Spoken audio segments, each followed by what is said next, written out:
from Scrape FX. Welcome to what is the first of a series of tutorials on art journaling. Last year I followed along a friend of mine's YouTube channel. It was Aaron from Imperfect Impulses. I really enjoyed the series that he did on his A to Z journal. I thought this is a great idea and it was something that I'd like to try myself, and I love the idea that it had a theme going right through from the start all the way through, and that's what I wanted to do. But I wanted to sort of put my own little wee touch on it, so I've been sort of mulling over how to approach it, what to do. And over the Christmas period and New Year, I started watching a lot of videos on calligraphy on YouTube. And I just thought, well, this is something that I want to pick up again. I used to do it when I was a teenager. And I just thought, wow, that'd be really cool to touch up on my skills again and get back into it. So what I've decided to do is I'm going to do a illustrated alphabet journal using the theme of different techniques and styles and that sort of thing, and decorate each page differently with different ideas so that I can kind of use it as a prompt as well for if I get stuck in want ideas. So I've got this Prima journal, open it up, and I've kind of pulled it apart already. It has these craft stock pages, and I thought they were kind of flimsy, and that was sort of the conclusion that Aaron made as well, because he used a journal, I'm not sure if it's the same as this, but very similar. So following his lead, what I've done is I've actually stuck together two pages. So they're now, that one's quite flimsy, that one's a lot more firmer. And what I've done is when I stuck them together, I put the two fuzzy sides together. So that left me the two sort of shinier sides on the outside. So I've done enough pages for my alphabet and a title page. That's where we're going to start. I'm hoping to do sort of one page every couple of weeks. That way it'll take me the year. If I do them a little bit sooner than that, then even better, you'll get to see the finished product sooner. But yeah, so that's the plan at this stage, and there'll be other things interspersed along the way as well. So hopefully you'll enjoy coming along this journey with me. I look forward to sharing all the pages as they're created. So I've sped up this a little bit now because, let's be honest, you probably don't want to watch paint dry. I know I don't, so hopefully this will not last too long. I am just sort of running through and just showing you the different gessos that I used. The list of them will be at the bottom of the screen here, and I'll also have a more detailed list on my blog, and that link will be on the bottom as well. I'm actually using one of my tools that I picked up in the States. It's a Catalyst rubber brush, and I tried it for this first bit because it was something I wanted to use and experiment with. For the second side, which I didn't actually film, I used just a paintbrush. I think I actually got better coverage and it was easier, and the paint didn't go on quite so thick in a couple of places, so I actually think the brush was better in the long run. I also experimented with, like a credit card, because not everyone has got all these flash tools in their toolbox, so I mean, you use what you've got. I've since purchased a couple of specifically gesso brushes, so I'll have those ready for next time to actually try.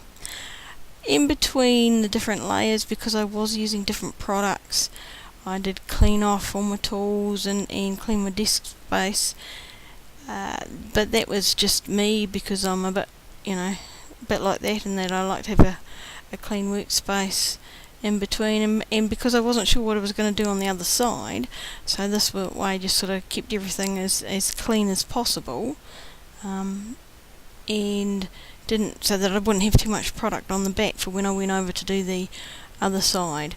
So here's the black. I really did enjoy this black gesso, and I loved the way it went on. And shortly coming up, you'll hear my review of what I thought of all the different gessos.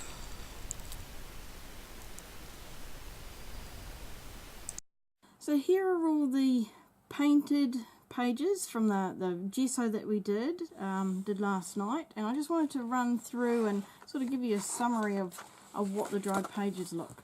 So this was the Faber-Castell gesso. Yeah, I thought the coverage was pretty good. It applied quite easily. Certainly a product that, you know, you continue to use and value for money. I think it went on quite smoothly, but not as smoothly as certainly what the Golden did. But it does have a really nice, soft, kind of a chalky finish, which you'd expect from gesso, but it doesn't feel at all rough, so that's good to see. It's like a nice soft surface, and I didn't cover it too thickly because, you know, I just wanted to leave little wee patches there so I could see how the paint and the inks and the different materials react to the cover. So quite pleased with that. This was the Liquitex Clear Gesso. I am a little bit surprised as kind of like where there was any ridges left, it's still a little bit white rather than all having gone transparent.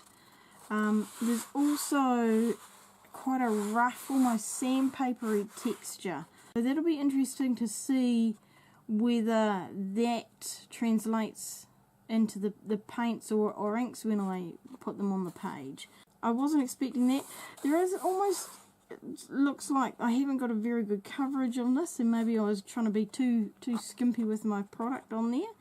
But I'll be interested to see whether the coverage does impact and whether the paint and gelatos and inks sort of soak into the bits that I may have missed. Then we had the, this was the Art Basics from Finnabar, the Clear Gesso.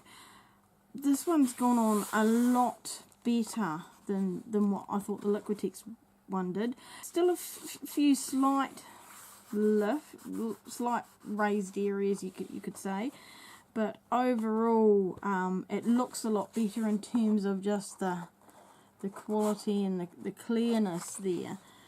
This also has almost like a shiny appearance to it, where this is certainly quite matte. The surface is a lot smoother. You can't feel that like sandpapery texture that you can with the Liquitex. So interesting to see how that one performs. This was the Art Basics from Finnabar Heavy Gesso in the white. I really like the way this went on. A lot thicker, a lot more opaque in terms of its colouring, and there's some pictures that are very, very opaque and some that's a lot thinner. Again, I'll be interested to see whether that impacts upon the colour of the inks and pens that I use. But yeah, I was quite impressed with how it went on. Again, it doesn't feel rough, apart from just around the edges. But the surface itself is quite smooth, especially in the heavier bit there. And you don't get sort of that chalky residue feeling as well, like you have on some gessos. This one was the Golden Gesso in the white. This one was the one this and the black were probably the ones that I was most impressed with in terms of how they went on. Just the actual putting the product on the page seemed a lot smoother. It just seemed to glide over the page, where the others I did have to almost like force it along the page. So certainly it was a lot smoother product. The lines are a little bit more noticeable here. But that was perhaps the tool I was using, but I'm actually liking it, and will be interested to see what impact that has on the colour.